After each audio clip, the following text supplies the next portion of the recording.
मैं सारिका पंकज और आप सुन रहे हैं निर्माण आईएएस का ऑडियो आर्टिकल। आज का विषय है एग्री इंफ्रा फंड। सबसे पहले आपको ये बता दें कि इस पे हम किन बिंदुओं पर चर्चा करेंगे। पहला है चर्चा में क्यों, दूसरा है क्या है एग्रीकल्चर इंफ्रास्ट्रक्चर फंड, तीसरा फंड से किसानों और ग्रामीण इलाकों को क्या लाभ होगा, चौथा एग्री इंफ्रा फंड की जरूरत क्यों पड़ी, पांचवा इस स्कीम के तहत कौन ले सकेगा लोन, छठा है एग्री इंफ्रा फंड की निगरानी, सातवां भारतीय कृषि की वर्तमान स्थिति एक नजर में, आठवां कृषि के समक्ष चुनौतियां। सबसे पहले जानते हैं चर्चा में क्यों। हाल ही में प्रधानमंत्री नरेंद्र मोदी ने किसानों के लिए एग्रीकल्चर इंफ्रास्ट्रक्चर फंड लॉन्च किया है। 1 लाख करोड़ रुपए के कृषि फंड का इस्तेमाल ग्रामीण क्षेत्रों में कृषि से जुड़े हुए इंफ्रास्ट्रक्चर तैयार करने में किया जाएगा। इस फंड से cold store, warehouse, silo, grading और पैकेजिंग यूनिट्स लगाने के लिए लोन दिया जाएगा।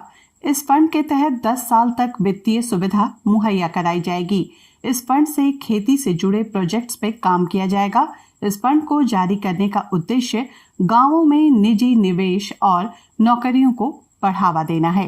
क्या है एग्रीकल्चर इंफ्रास्ट्रक्चर फंड?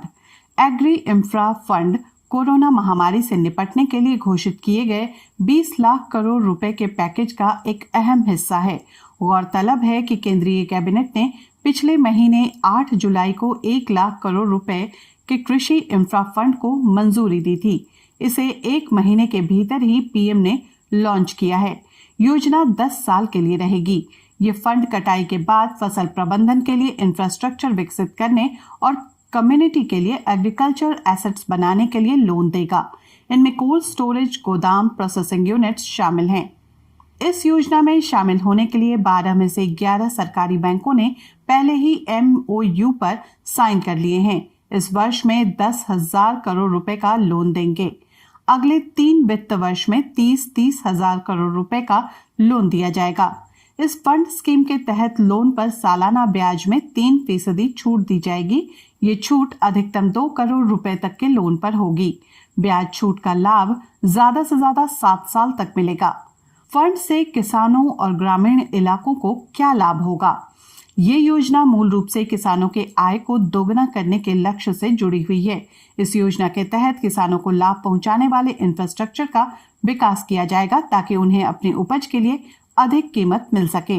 इसकी मदद से किसान उपज रखने के लिए गोदाम बनाने, उपज को ऊंचे मूल्यों पर बेचने, फसल की बर्बादी कम करने और प्रोसेसिंग और वैल्यू एडिशन के लिए सक्षम हो सकेंगे। इस फंडिंग के तहत रीपेमेंट में 6 महीने से 2 साल तक किस्तें चुकाने में छूट मिल सकती हैं। ग्रामीण क्षेत्रों में नए उद्यमी भी भाग लेंगे। इसके लिए औपचारिक कर्ज उपलब्ध होगा। रोजगार के नए अवसर भी सामने आएंगे। अब जानते हैं एग्री इंफ्रा फंड की जरूरत क्यों पड़ी। लंबे अरसे से मांग उठ रही थी कि गांव में उद्योग क्यों नहीं लगा सकते। इससे किसानों को अपना माल बेचने की आजादी मिल सकेगी, उनकी लागत कम होगी और उनका लाभ बढ़ेगा। प्रधानमंत्री मोदी ने कहा कि आत्मनिर्भर भारत अभियान के तहत जो भी योजनाएं तैयार हो रही हैं, उनके केंद्र में छोटा किसान है। सारी मुसीबतें उसी पर आती हैं। 2 दिन पहले ही उनके लिए योजना की शुरुआत की गई थी। देश की पहली किसान रेल महाराष्ट्र बिहार में शुरू हो चुकी है। महाराष्ट्र से संतरा, फल, प्याज लेकर ट्रेन बिहार जाएगी। वहां से लीची, मखाने, सब्जियां लेकर लौटेगी। फायदा दोनों तरफ के किसानों को होगा। ये किसान ट्रेन पूरी तरह से एयर कंडीशनड है, यानी ये पटरी पर दौड़ता हुआ कोल्ड स्टोरेज है। इस ट्रेन से मध्य प्रदेश, उत्तर प्रदेश के किसानों को भी सीधे सीधे फायदा होगा। आइए अब जानते हैं इस स्कीम के तहत कौन ले सकेगा loan. Primary agricultural credit society, marketing cooperative society, farmer producer organisation, स्व सहायता समूह, किसान, ज्वाइंट लिएबिलिटी ग्रुप को लोन मिल सकेगा। इसके अलावा मल्टीपर्पज कोऑपरेटिव सोसाइटी, कृषि उद्यमी, स्टार्टअप्स, कृषि इंफ्रास्ट्रक्चर प्रोवाइडर्स और केंद्रीय राज्य एजेंसी या लोकल बॉडी प्रायोजित पब्लिक प्राइवेट पार्टनरशिप प्रोजेक्ट को भी फंडिंग मिलेगी। आइए अब जानते हैं एग्री इंफ्रा फंड की निगरानी कैसे होगी। एग्रीकल्चर इंफ्रा फंड के मैनेजमेंट और मॉनिटरिंग का काम online management information system platform पर होगा। इसके तहत आवेदन देने वाली संस्थाओं को आवेदन करने में सक्षम बनाएगा। ये ऑनलाइन प्लेटफॉर्म कई बैंकों ब्याज दरों में पारदर्शिता जैसे लाभ देगा। इसके अलावा ब्याज में छूट, क्रेडिट गारंटी, न्यूनतम दस्तावेज मंजूरी की तेज प्रक्रिया के साथ साथ अन्य योजनाओं के लाभ मिल सकेंगे। नेशनल, स्टेट और डिस्ट्रिक्ट लेवल मॉनिटरिंग कमेटी बनाई जाएंगी ताकि रियल टाइम मॉनिटरिंग की जा सके और इफेक्टिव फीडबैक हासिल भी किया जा सके। इस स्कीम की अवधि 10 वर्ष की रहेगी। कृषि क्षेत्र की वर्तमान स्थिति। कृषि उत्पादन के क्षेत्र में भारत विश्व में द्वितीय स्थान पर है। सकल फसली क्षेत्र 195 मिलियन हेक्टेयर, बोया गया निबल क्षेत्र 141 मिलियन हेक्टेयर। कृषि सिंचित भूमि कुल कृषि भूमि का प्रतिशत है 36%। विश्व बैंक के साल 2014 के आंकड़ों के अनुसार 58% से भी अधिक ग्रामीण परिवार अपनी आजीविका के लिए कृषि पर निर्भर हैं। आर्थिक सर्वेक्षण 2017 के मुताबिक 2018-2019 में कृषि विकास दर 4.1% रहने की संभावना है, जबकि वर्ष में 2015-16 में यह दर 1.2% था। बागवानी फसलों का कुल फसल क्षेत्र में 10% का हिस्सा है। पशुपालन का देश के कुल कृषि उत्पादन में लगभग 32% की हिस्सेदारी है। भारत की दूध, आम, केला, नारियल, काजू, पपीता, मटर, कसावा और अनार में पहली रैंक पर है।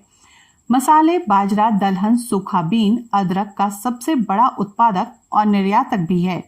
कुल मिलाकर सब्जी, फल और मछलियों का दूसरा सबसे बड़ा उत्पादक। भारत में विश्व की भैंस आबादी का 57% और मवेशियों की आबादी का 14% है।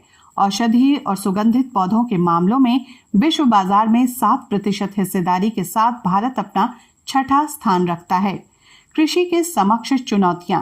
जनसंख्या में वृद्धि के साथ साथ जोतों का आकार दिनों दिन छोटा होता जा रहा है।